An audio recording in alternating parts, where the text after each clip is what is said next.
Hi everyone. हम लोग random processes की बात कर रहे थे और हमने रैंडम प्रोसेसेस की प्रॉपर्टीज़ देखी थी। साथ ही हमने ये देखा था कि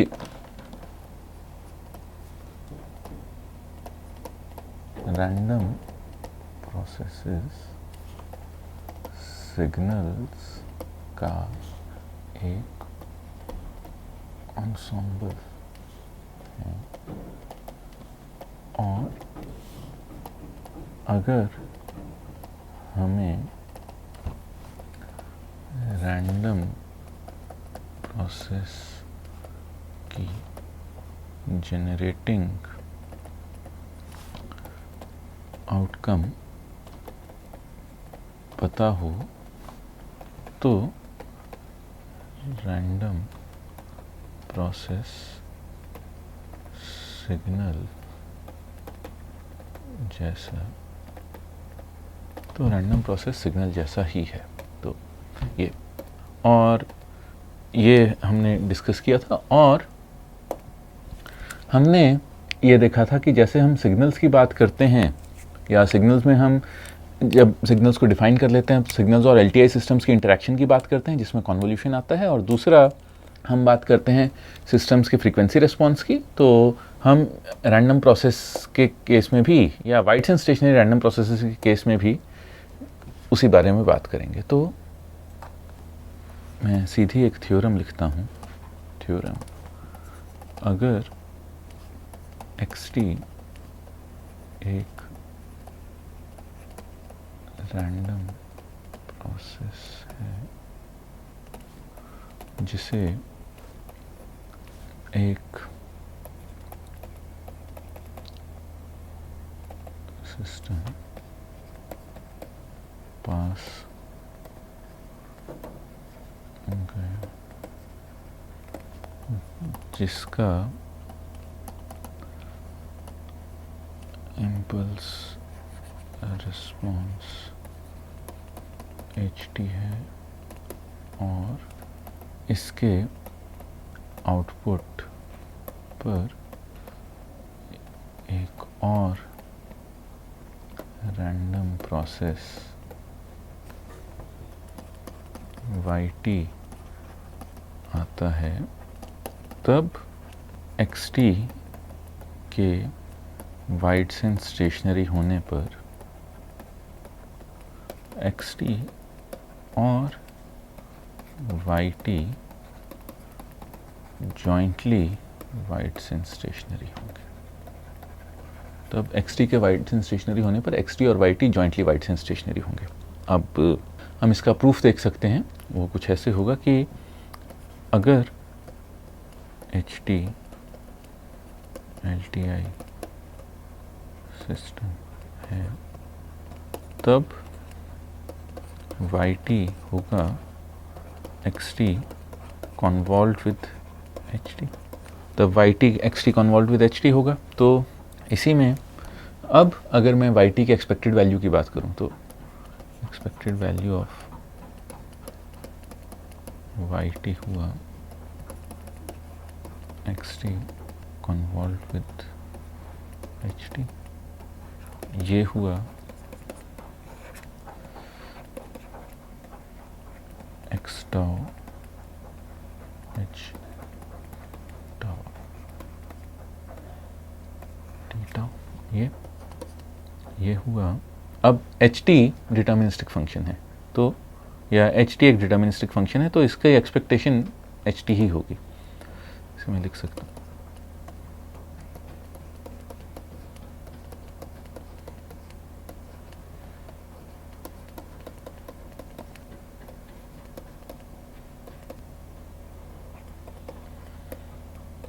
क्योंकि xt वाइड्स एंड स्टेशनरी है जिसका मीन μx है,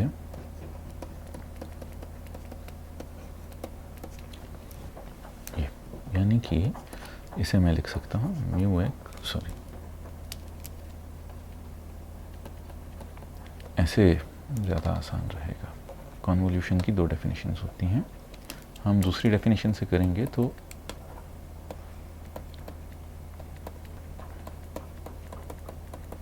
क्योंकि x t wides and stationary है तो ये फ़र्क नहीं पड़ेगा।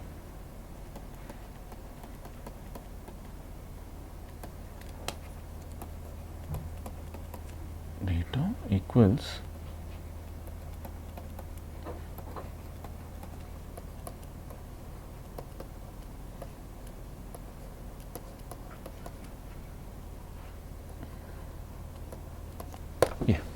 Mu x h tau D tau. तो ये कांस्टेंट होगा, ये कांस्टेंट होगा। तो mu y mu x times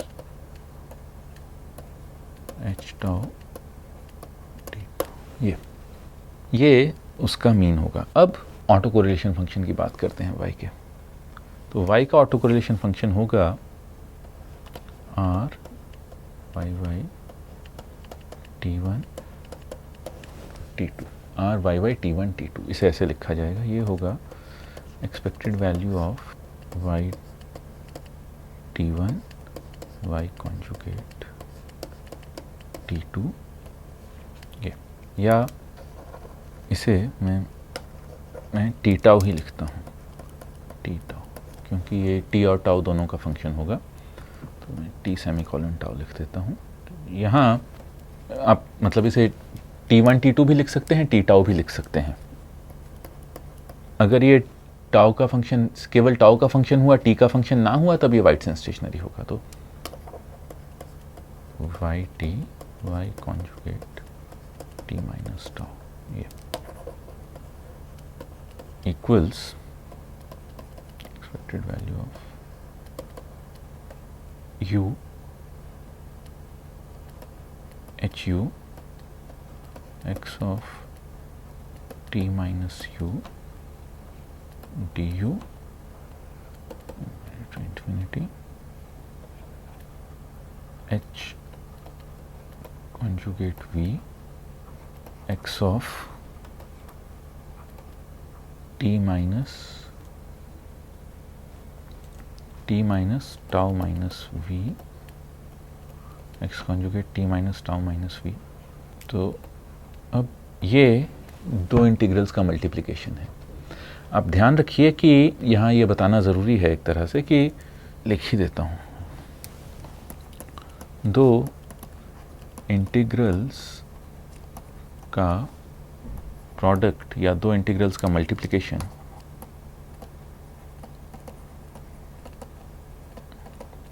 या प्रोडक्ट हमेशा एक डबल इंटीग्रल ही होता है। इसे समझने के लिए हम ये कह सकते हैं, समझने के लिए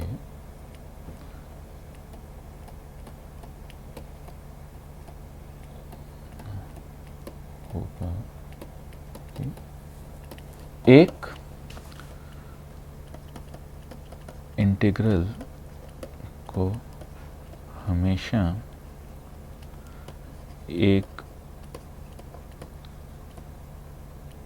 समेशन की तरह देखा जा सकता है। इंटीग्रल को हमेशा एक समेशन की तरह देखा जा सकता है, और दो समेशंस का प्रोडक्ट एक डबल समेशन, दो समेशंस का प्रोडक्ट एक डबल समेशन होता है। तो इसीलिए अब मैं इसे दिखाने के लिए करता हूँ, a प्लस बी ये एक समेशन है, c प्लस डी ये दूसरा समेशन है, या इसे मैं लिख सकता हूँ x1 plus x2 times y1 plus y2। ये होगा x1 y1 plus x2 y1 plus x1 y2 plus x2 y2, या इसे मैं लिख सकता हूँ summation over i summation over j xi yj। ये दो समेशंस का प्रोडक्ट। अब इसमें मैं अगर दोनों समेशंस में टर्म्स बढ़ाता जाऊं तो वैसे वैसे ये समेशन ओवर आई जे बढ़ता रहेगा, लेकिन दो समेशंस का प्रोडक्ट एक डबल समेशन होगा, वैसे ही दो इंटीग्रल्स का प्रोडक्ट एक डबल इंटीग्रल होगा। तो वापस ऊपर आते हुए इस बॉक्स को बॉक्स में ही रहने देते हैं। इस बॉक्स को बॉक्स में रखकर हम वापस आते हैं। यहाँ मैं ये करता हूँ कि काम के लिए लासो और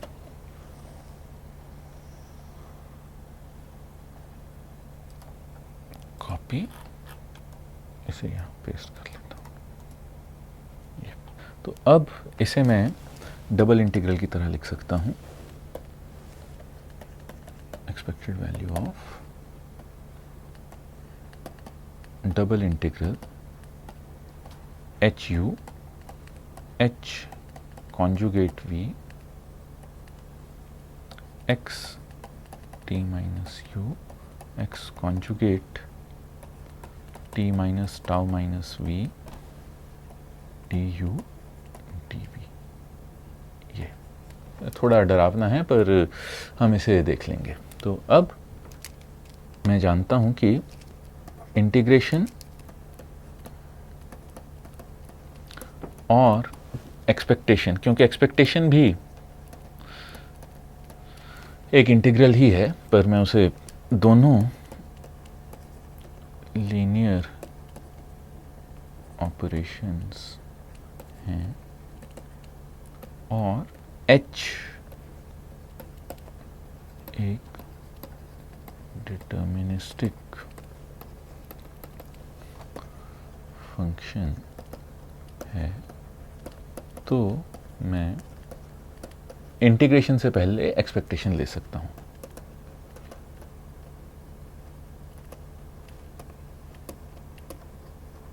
पहले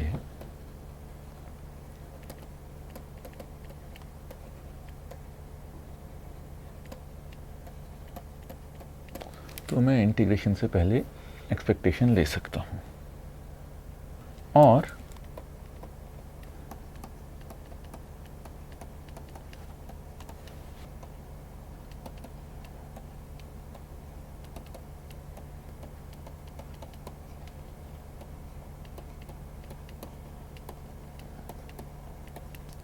एक्सपेक्टेशन यहाँ नहीं,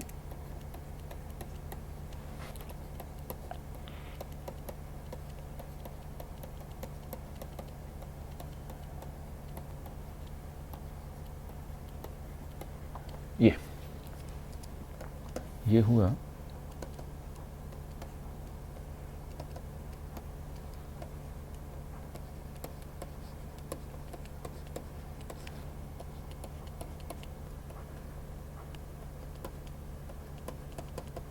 तो अब इस एक्सपेक्टेशन को सॉल्व करके ये आएगा और x x minus u plus tau plus v d u d v equals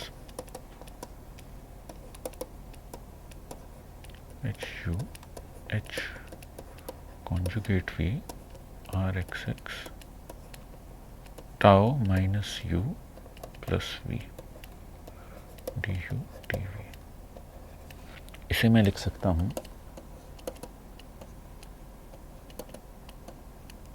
मैं v को माइनस वी से रिप्लेस कर देता हूँ, या लेट v इक्वल्स माइनस डब्ल्यू, वैसे ही तो डी वी माइनस डी डब्ल्यू और इंटीग्रल और लिमिट्स इंटरचेंज हो जाएंगी, तो इंटीग्रल नहीं बदलेगा, बस जो बदलेगा वो होगा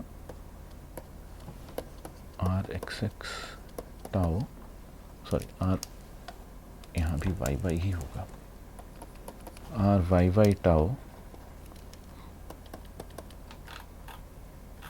आर वाई वाई ही है, आर वाई वाई टाउ होगा डबल इंटीग्रल माइनस इन्फिनिटी से infinity H U H conjugate minus W X x tau minus U minus W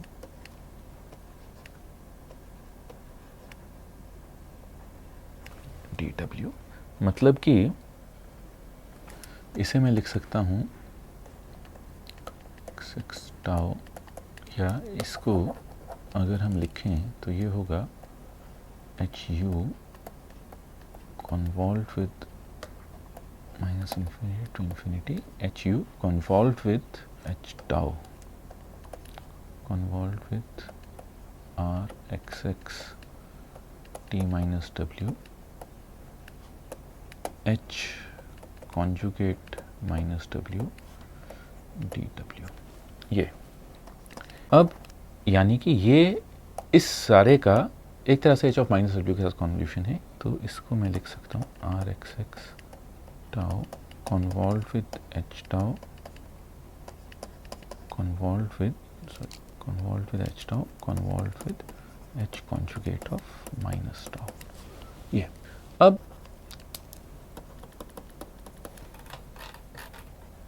R y T tau, ये सभी जगह आर वाई टी टाउ है, जिसको मैंने प्रूव किया है कि ये आर वाई टाउ है। तो हम ये देख रहे हैं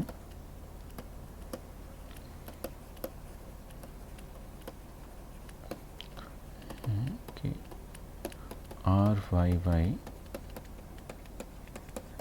टी से r y T tau t से इंडिपेंडेंट है। मतलब वाई टाउ का, अब हमने देख लिया वाई टाउ का मेन कांस्टेंट है, आर वाई टाउ या r y T tau t से इंडिपेंडेंट, मतलब वाई टी का ऑटो कोरिलेशन फंक्शन केवल लैग पर डिपेंड निर्भर करता है। मतलब वाई टी का ऑटो कोरिलेशन फंक्शन केवल लैग पर निर्भर करता है, या फिर वाई टी वाइड्सन स्टेशनरी है। वाई टी वाइड्सन स्टेशनरी है, तो Y T X T wide sense stationary है। अब एक्स टी वाइड्सन स्टेशनरी है, वाई टी वाइड्सन स्टेशनरी है, तो एक्स टी और वाई टी की जॉइंट वाइड्सन स्टेशनरिटी के लिए हमें सिर्फ एक और कंडीशन चाहिए, वो कि आर एक्स वाई टाउ या R X Y T tau केवल टाउ का फंक्शन हो। R X Y T tau केवल टाउ का फंक्शन हो। तो ये भी कर देख लेते हैं। आर एक्स वाई टाउ हुआ value of X T Y conjugate T minus tau, ये हुआ expected value of X T integral minus infinity से infinity H T H U H conjugate U X t minus tau और x you minus tau D you. अब फिर से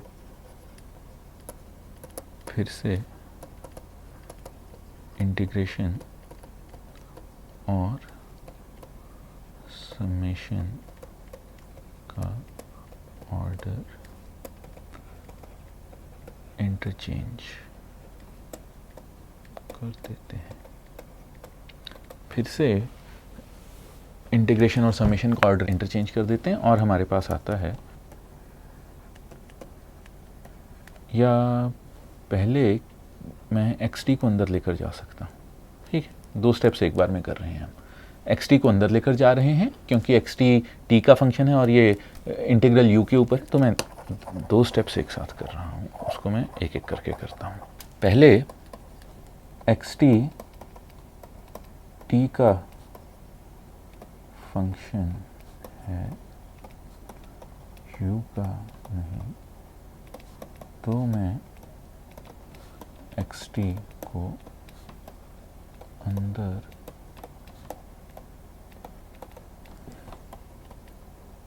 सकता हूँ, मैं एक्स टी को अंदर लेकर जा सकता हूँ बिना किसी प्रॉब्लम के। तो मैं एक्स टी को अंदर ले जाता हूँ, दो इंटीग्रेशन इंटीग्रल के अंदर, बताना ज़रूरी है,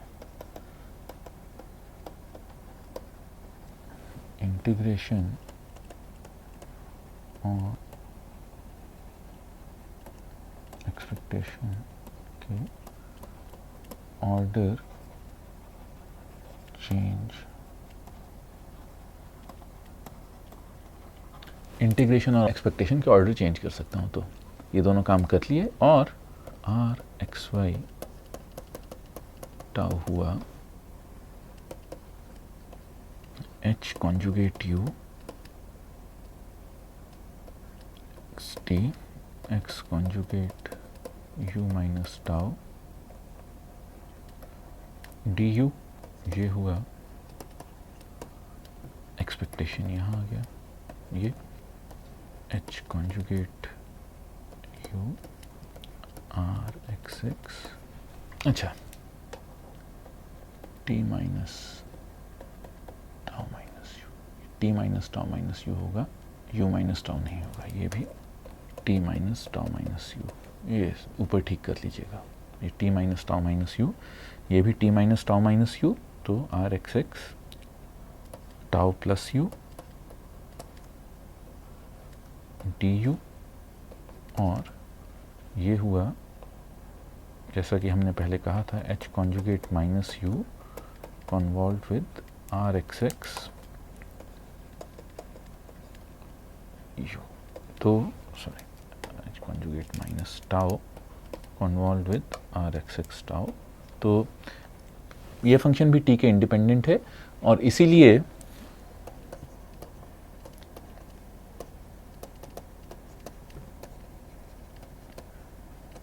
है और इसीलिए एक्स टी और Y t jointly wides and stationary है, इसीलिए एक्स टी और Y t jointly wides and stationary. यहाँ पर जो मैंने चेंजेस किए वो मैं एक बार फिर से बता देता हूँ कि ये और यहाँ पर वाई टी माइनस टाउ होगा माइनस इन्फिनिटी से infinity H you x conjugate T minus tau minus U, T minus tau minus you, मैंने इसे गलती से टाउ माइनस यू लिख दिया था, तो ये T minus tau minus U होगा। प्लीज़ ये गलती ठीक कर लीजिएगा अगर आप नोट्स बना रहे हैं तो। ये और ऐसे ही ये नीचे भी T minus tau minus U होगा, इसे भी साफ करके लिख देते हैं। नोट्स में ये गलती ठीक कर लीजिएगा प्लीज़ अगर आप इसके नोट्स बना रहे हैं तो, वैसे नोट्स बनाना अच्छा रहता है। तो इससे ये आया कि रैंडम प्रोसेसेस एलटीआई सिस्टम्स के साथ इंटरेक्ट करने पर क्या करते हैं। अब हमने दूसरी बात कही थी वो थी रैंडम प्रोसेसेस का स्पेक्ट्रल। अब मैं एक्स टी की फूरियर ट्रांसफॉर्म डिफाइन करता हूँ माइनस इन्फिनिटी से इन्फिनिटी एक्स टी e की पावर माइनस जे 2 एफ टी डी टी, ये एक्स टी की फूरियर ट्रांसफॉर्म है। पर यहाँ पर प्रॉब्लम ये है, यहाँ एक्स टी छोटा एक्स एक डिटर्मिनिस्टिक फंक्शन। अब मैं डिटर्मिनिस्टिक फंक्शन को तो इंटीग्रेट कर सकता हूँ पर मैं एक रैंडम प्रोसेस या एक रैंडम फंक्शन को इंटीग्रेट नहीं कर सकता।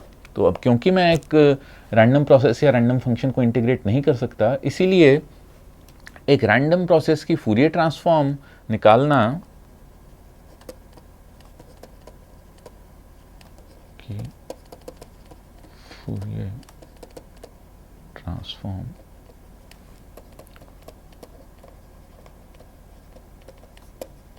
क्योंकि वो एक रैंडम फंक्शन है या उसकी वैल्यूज़ हमें पता नहीं है, अगर हम रैंडम प्रोसेस को सिग्नल्स की तरह देख रहे हैं तो हमें उसके स्पेक्ट्रल रिस्पॉन्स या उसकी रैंडम प्रोसेस की स्पेक्ट्रल प्रॉपर्टीज़ के बारे में कुछ तो पता होना चाहिए।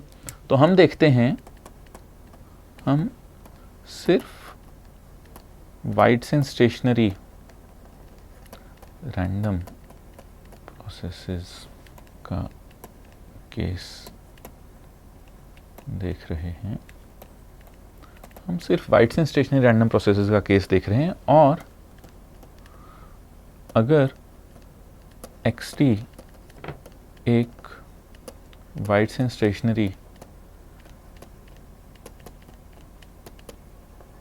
है, तब Rxx टाउ जो कि उसका ऑटो कोरिलेशन फंक्शन है, उसका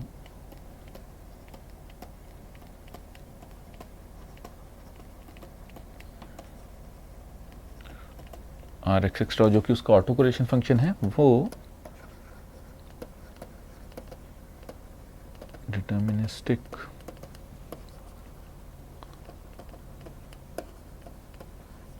एक डिटर्मिनिस्टिक फंक्शन होगा। Rxx टाउ एक डिटर्मिनिस्टिक फंक्शन होगा, मतलब कि हम Rxx टाउ को इंटीग्रेट कर सकते हैं। तो ऐसे में हम एक रैंडम प्रोसेस की पावर स्पेक्ट्रल डेंसिटी डिफाइन करते हैं। ऐसे में हम एक रैंडम प्रोसेस की पावर स्पेक्ट्रल डेंसिटी डिफाइन करते हैं। Sxxf equals the Fourier transform of Rxx tau equals Rxx tau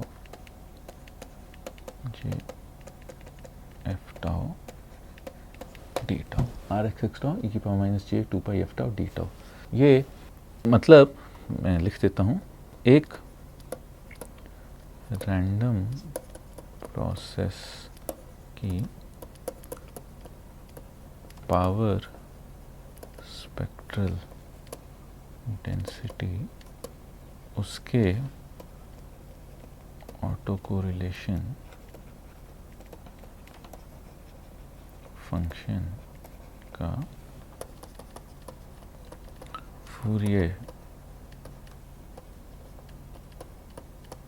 transform है। एक रैंडम प्रोसेस की पावर स्पेक्ट्रल डेंसिटी उसके ऑटो कोरिलेशन फंक्शन का फूरियर ट्रांसफॉर्म है ये।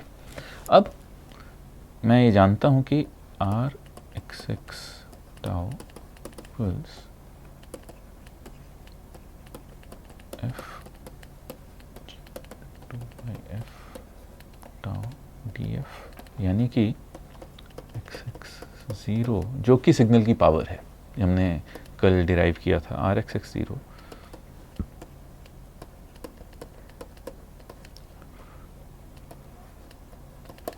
ये एक। दूसरा, क्योंकि Rxx टाउ कॉन्जुगेट इवन है, इसीलिए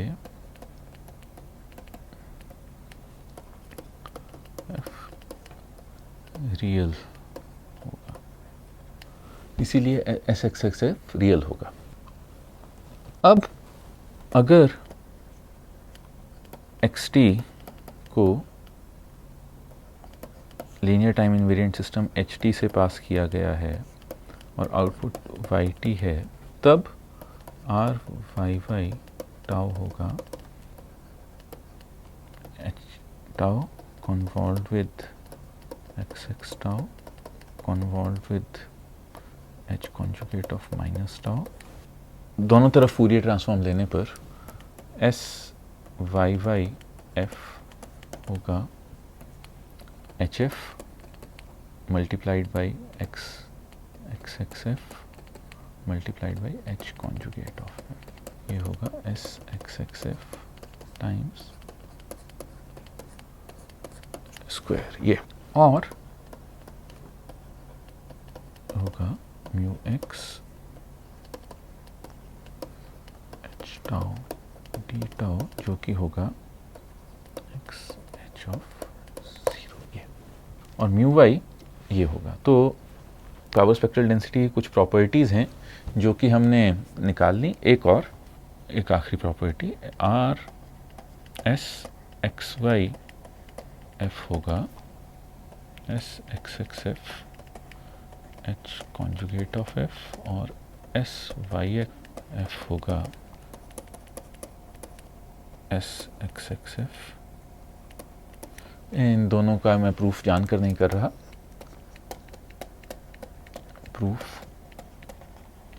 होमवर्क, इन दोनों का प्रूफ होमवर्क है। और आखिरी प्रॉपर्टी जो कि हम पावर स्पेक्ट्रल डेंसिटी की देखेंगे